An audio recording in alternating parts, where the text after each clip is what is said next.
Well, this is the Zeus Mk II CL, a ship built for those who don't just fly through the verse, but work it too. Hauling cargo, running ops, getting the job done. Whether it's a high-stakes delivery across Pyro or a milk run through Stanton, the Zeus Mk II CL doesn't ask why, it just does. With a reinforced hull, expanded cargo capacity, and a cockpit designed for the long haul, this ship was built to handle whatever the verse throws at it. Maneuverability? You bet. Because hauling doesn't mean slow, it means smart.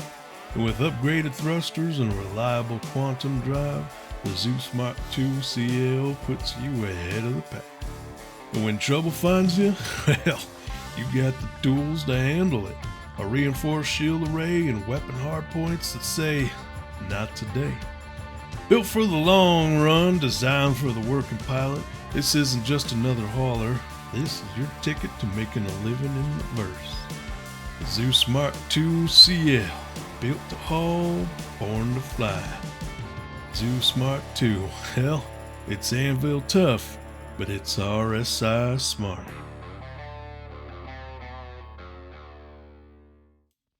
Hey everybody, and welcome back to Questbound.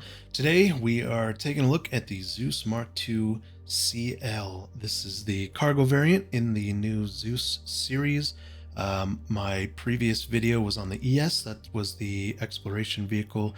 So this one is tuned just to be for cargo. So it's got that increased cargo bay. Everything else is pretty close to the same. There's a few differences in some of the ship systems, but all in all, it's a similar ship, but this one has 128 SCU of cargo. So I thought this was a good time to talk about this ship, considering now that it's in the game, you can buy it online, you can buy it in game, and with supplier die coming up here, I think this for some people might be a reasonable option for some of those freight missions, as it's just sort of a good all-around ship. And we'll talk about my recommendations on maybe some upgrades, and we took it in and did some dogfighting in it just to see how well it would stand up, considering it's a freight ship. And so stick around, and we're going to go through all of that very shortly. All right, let's talk weaponry on the ship and how it feels in a scrape. So this ship has two size 4 Omniski 7 laser cannons. Not repeaters on this one. This has 2 laser cannons, and those are the pilot operated weapons. Then you also have 2 size 3 CF 337 Panther laser repeaters. Those are on the remote turret that is accessed by the remote turret seat in the ship. You have a pilot seat, a remote turret seat, and then a co-pilot seat. So that turret is very much just like the one on the ES. It's the bottom mounted. Your view is the entire bottom of the ship. You have a little bit of access where you can shoot things behind you, in front of you. We put it a bit to the test, and it felt like we had got better use out of it by putting pressure on people who were behind us. So because it was hard to line up the pilot, whoever the pilot was shooting at, especially if their guns were gimbaled, and then get that bottom mounted turret to shoot at that same target. Whereas putting pressure on people behind us felt like we could kind of decrease the pressure from them by putting fire backwards on this ship. So we took it out. We did some of the phase 3 fight for pyro ship-to-ship missions, just because I was curious, how does this thing feel in a scrape? How much damage can it take, and how much damage can it put out? Now, I think if you were going to consider using this for the supplier die, I think you would probably maybe want to just focus on getting some bigger shields and more power on this thing, and just try to outrun somebody, possibly, to where you could just jump away and maybe take a few extra hits, versus maybe trying to go stealth on this one. You're not going to go toe-to-toe, obviously. Like if you get caught by a few hornets or several ships, but I think it felt pretty good. The Laser cannons are not my favorite, but if you're able to get them lined up, they do some serious power, especially if your turret gunner is able to also put pressure on that same target. This also has um, 8 size 2 Dominator 2 missiles altogether. So those felt pretty good. So all in all, you can get in a decent scrape and make it out okay. For interior on this one, I'm not going to do my normal walkthrough just because this one, it looks exactly like the ES, and I did a video on that one. So if you're curious, just take a look at that video. I'll link it at the end of the video here. Interiors are nearly the same, except for the CL has a bigger cargo bay, and I think the galley looks a little different, but otherwise nearly the same. So we'll just go ahead and jump right on into components here.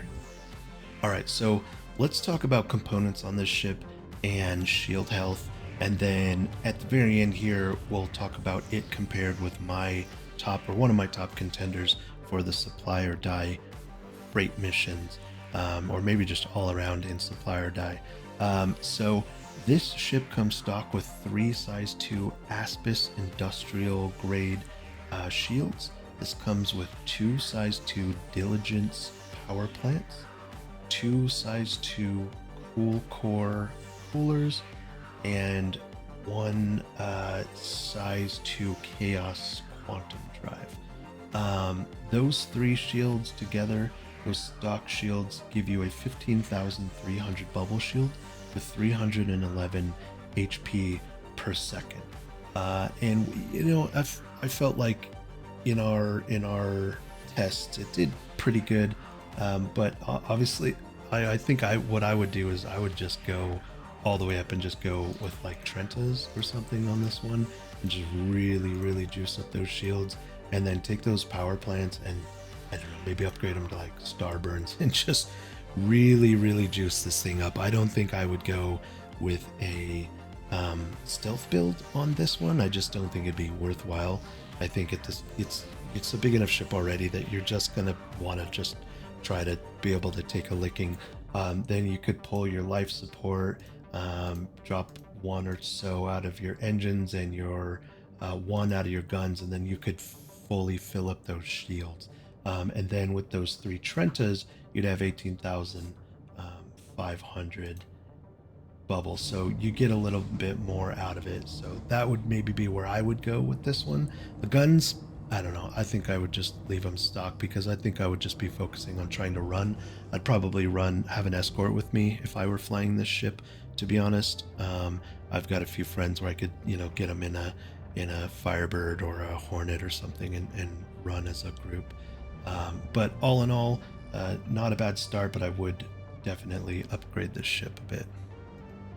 All right, so as just a ship generally in the verse, I think it's a cool ship. It does what it's supposed to do. One of the things that I did not like about it was its cargo bay. One thing that I noticed is when you stack some of the bigger boxes and you get them up on that 3rd level, you have a hard time getting them back off, even if you're trying to do it on foot. The other thing is the cargo door is so small. I mean, it's a huge cargo bay, and then the door is so small. So when you're loading and unloading big boxes, they get hung up on the sides of the door all the time. But honestly, they look awesome. Both of these ships, the ES and the CL, look amazing. So if you're just looking for a cool ship that has a good cargo bay size, then this is definitely a great option. I mean, you don't have to pack it all the way full. Now, though, I was sort of considering this as a supply or die contender, but honestly, I think you'd be better suited in this scenario just going with like the Taurus. I honestly think that the Taurus is one of the best contenders for pulling freight or really doing anything in the supply or die.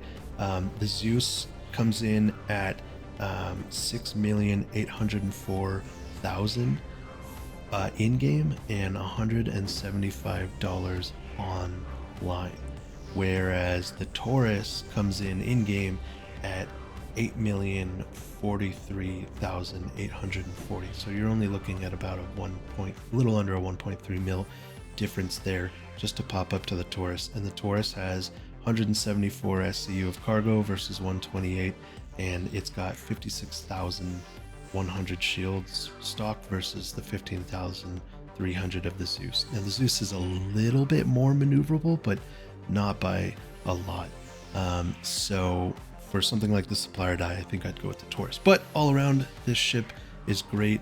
It's a super fun ship. If it's something you're considering and you have the extra cash in game to pop that 6.8 mil, do it. I say do it. Give it a try. It's a very fun ship.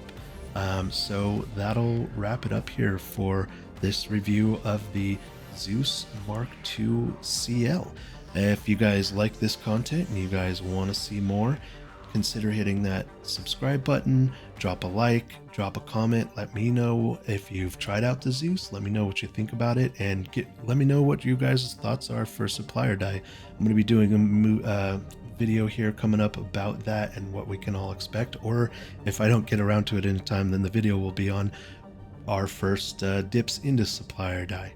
So until next time, remember, every great journey begins with a quest.